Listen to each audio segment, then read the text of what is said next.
kinamatisang isda. Ayan yung isda natin.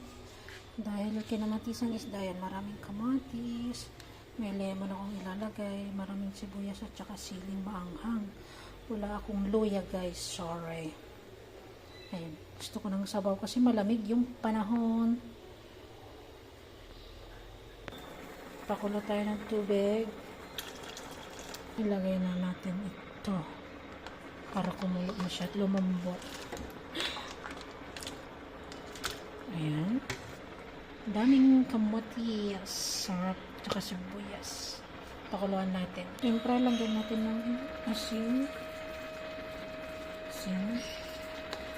Tsaka fish spices.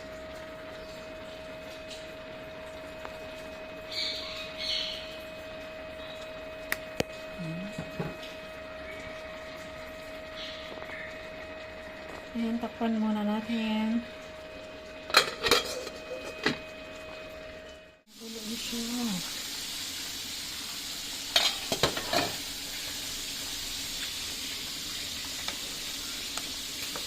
Ang kamatis, oh.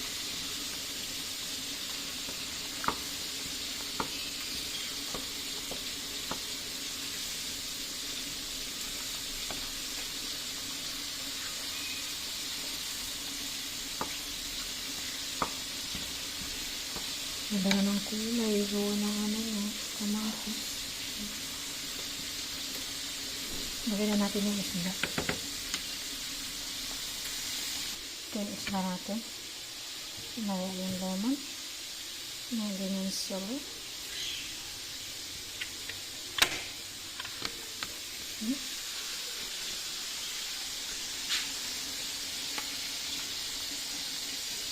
Yung isda.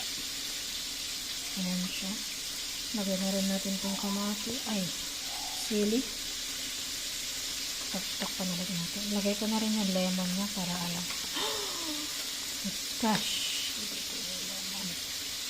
Siyang umasin. Lagyan natin ng milano. Ayan siya.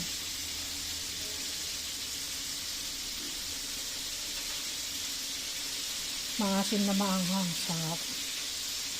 Ayan siya.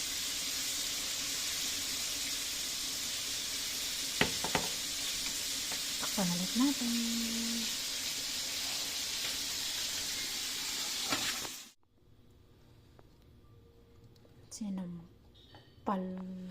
Kinamatisang isda. Yummy. May sili yan. Maanghang yung sili niya. Ang sarap magsabaw pag ganitong malamig ang panahon.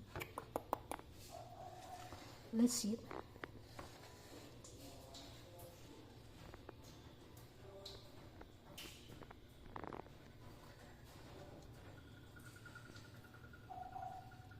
So,